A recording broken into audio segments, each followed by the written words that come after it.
students आज आम आ गोटे नुआ टॉपिक स्टार्ट करवा से सेकेंड यूनिट रो जोड़ा है क्षेत्रीय विकास बा सेक्टरल डेवलपमेंट रो आ गोटे नुआ टॉपिक स्टार्ट करवा टॉपिक की ना फास्ट कौन रही जाना फास्ट कौन रही ना भारतीय कृषि सांप्रतिक स्थिति भारतीय कृषि सांप्रतिक स्थिति प्रेजेंट एग्रीकल्चर सिचुएशन यही टॉपिक टी ऊपर आज आम डिस्कसन करवा सो तुम मैंने जानी जे कौन ना भारत हूँ एक कृषि प्रधान देश कृषि भारतीय मानक जीवन धारा सहित अंगांगी भाव जड़ित हो रही किंतु कौन है आमर दीर्घ 65 वर्षर योजना सत्वे एपर्यंत आम भारत को एक शिल्प समृद्ध राष्ट्र रे परिणत करूँ भारतीय भारत आमर से कृषि प्रधान देश ही रही जाइए कहीं भारत में प्रायतः 1/3 लोक कृषि क्षेत्र उपर निर्भरशील आ कृषि कार्य करी से निजर जीविका अर्जन करती किंतु एते सबू परे मध्य कौन है ना आज पर्यंत भारतर कृषि से भाया निम्न स्तर में रही है एबेका सिचुएसन जहाँ भी आम कृषि अच्छी तार उत्पादकता बहुत कम आउ निम्नमानर उत्पादन प्रदान करता जहाद्वारा भारतीय लोक मैंने अधिकरू अधिक मात्रा गरीब बेकारी सबू दृष्टिगोचर होती तो फास्ट आम देखा जे केते मसीह कृषि उत्पादन केते पुणी बढ़ी केते हला तो देख फास्ट है 1951 रु 52 मसीहा मध्य कृषि उत्पादन केते आमर होउतला 51 न्यूटन टन खाद्यशस्य उत्पादन होउतला केते मसीहा मध्य 1951 रु 52 मसीहा मध्य 51 न्यूटन टन खाद्यशस्य टोटाल आम भारत वर्ष में उत्पादन होउतला तापर जितेबाला तुम मैंने जानते सबुज विप्लव कार्यक्रम आरंभ है सबुज विप्लव कार्यक्रम आरंभ होगा द्वारा धान और गहम फसल में आशातीत भाव में जी आम उत्पादन होगा कथा ताठू यथेष्ट अधिक परिमाण में उत्पादन होगी कौन है ना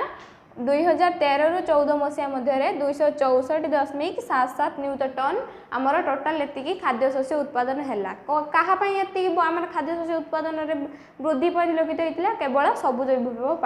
केवल सबुज विप्लव होगा द्वारा ही धान और गहम अधिक उत्पादन होता जहाद्वारा आमर खाद्यशस्य उत्पादन एत परिमाण में बढ़ी पार्टी किंतु तुम मैंने जानी सबुज विप्लव कौन है ना सबु अंचल कार्यकारी हो पारा ना सबु फसल में कार्यकारी हो पारा ना जहाद्वारा उत्पादन आमर यथेष्ट कम स्तर रही तो आम आजिका क्लास रे कौन डिस्कसन करवा ना भारतीय कृषि सांप्रतिक स्थिति तो फास्ट आम जाना भारतीय कृषि सांप्रतिक स्थितिर मुख्य वैशिष्ट्य सब कौन कौन रही भारतीय कृषि जे एते निम्न स्तर रही तार मुख्य कारण सब कौन कौन रही से सब विषय आज क्लास रे आम डिस्कसन करवा तो कौन डिस्कसन करवा ना कृषि सांप्रतिक स्थितिर मुख्य वैशिष्ट्य current agriculture situation main features of current agriculture situation यही पॉइंट ऊपर आम आज डिस्कसन करवा से ये टॉपिक टी आम नहीं मुख्य वैशिष्ट्य तार अनेक गुड़े पॉइंट रही किंतु आज आम केवल 4टी पॉइंट उपर डिस्कसन करवा कहीं जदि आम सब गुड़िक पॉइंट डिस्कसन करूँ ताले वीडियोटी बहुत लॉन्ग हो तो से आउ जहाँ बाकी पॉइंट रहा नेक्स्ट क्लास रे मुझे सब डिस्कसन करी सो आज क्लास रे आम केवल 4टी पॉइंट उपर ही डिस्कसन करवा फास्ट आम जानवा पॉइंट गुड़िक कौन फास्ट पॉइंट है आमर भारत जातीय आय को कौन है ह्रासमान अवदान कौन ना जातीय आय को ह्रासमान अवदान सेकेंड पॉइंट कौन रही कृषि क्षेत्र ह्रासमान अभिवृद्धि हार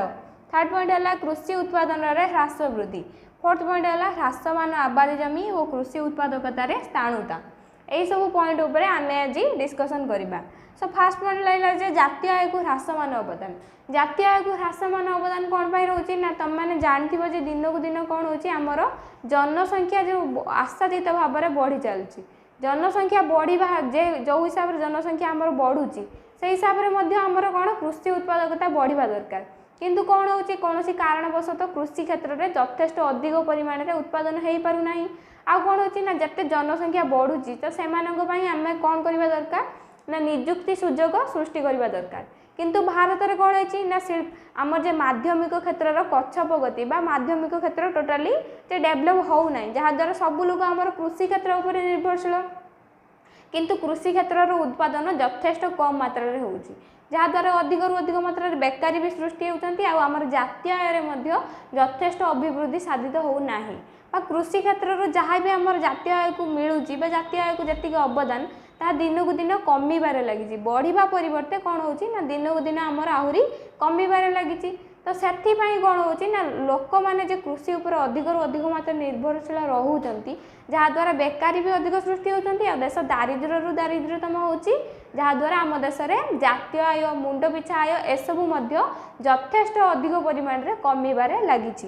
जोटा रहा आमर कृषि गोटे भारतीय कृषि सांप्रतिक स्थितिर मेन पॉइंट जहाँ मुख्य वैशिष्ट्य गोटे जे रहा तापर जी सेकेंड पॉइंट कृषि क्षेत्र ह्रासमान अभिवृद्धि हार कृषि क्षेत्र ह्रासमान अभिवृद्धि हार फास्ट आम मैंने देखिल 1951-52 मसीह 51 न्यूटन टन आम कृषि उत्पादन होता किंतु तापर 2013-14 मसीह मध्य 264.77 न्यूटन टन खाद्यशस्य उत्पादन होता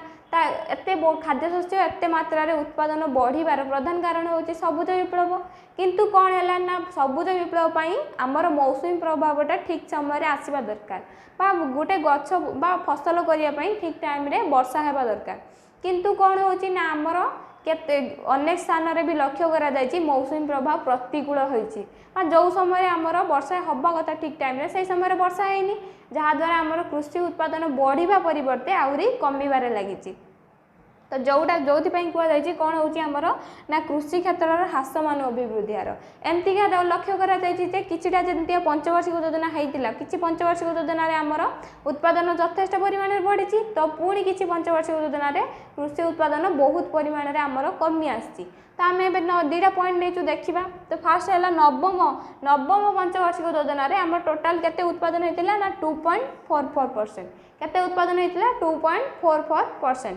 तापर जी आम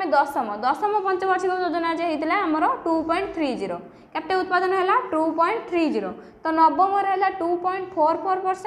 दशम है 2.30 ताले निहाती भाव में आमर नवम पंचवार्षिक योजना ठारू दशम पंचवार्षिक योजन कृषि उत्पादन कमी सी अल्प परिमाण हो बहुत परिमाण हो यथेष्ट परिमाण में कमी जाइए तार प्रधान कारण कौन है ना मौसुमी प्रभाव प्रतिकूल अवस्था जहाद्वारा कि कौन है ना फसल पाई गोटे ठीक ठीक परिवेश बा ठीक परिचय सृष्टि है ना जहाद्वारा आमर कृषि उत्पादन यथेष्ट कम परिमाण में कमी आसी कृषि उत्पादन जी हवा कथा ताठू यथेष्ट कम परिमाण में उत्पादन होती तो ये जी आम नेक्स्ट पॉइंट जोटा 3 नंबर पॉइंट रहा कौन कृषि उत्पादन ह्रास वृद्धि फास्ट है कृषि क्षेत्र ह्रासमान अभिवृद्धि हार तापर कृषि उत्पादन ह्रास वृद्धि जहाँ भी आमर कृषि उत्पादन होची बा प्रोडक्शन होची सेथिरे मध्ये ह्रास वृद्धि परिलक्षित होची कौ वर्ष आमर अधिक प्रोडक्शन होची तो कौ वर्ष पुणी कम प्रोडक्शन होची कम प्रोडक्शन होची जदि ठीक टाइम रे जहाँ भी आमर फसल को मिलवा कथा से सब जिनस जदि आमको फसल को ठीक टाइम रे मिलबनी बा ठीक टाइम रे जदि रासायनिक सार कीटनाशक औषध मौसुमी प्रभाव ठीक टाइम रे आसीबनी ताहले कौन हम ना फसल रे आमर कृषि उत्पादन जी हवा कथा ताठू यथेष्ट कम परिमाण रे उत्पादन हम तो से कौन कहुई ना कृषि उत्पादन रे ह्रास वृद्धि परिलक्षित होची वर्तमान भारतीय कृषि रे यही सब कारण पाई ही आमर कृषि निम्नमान रही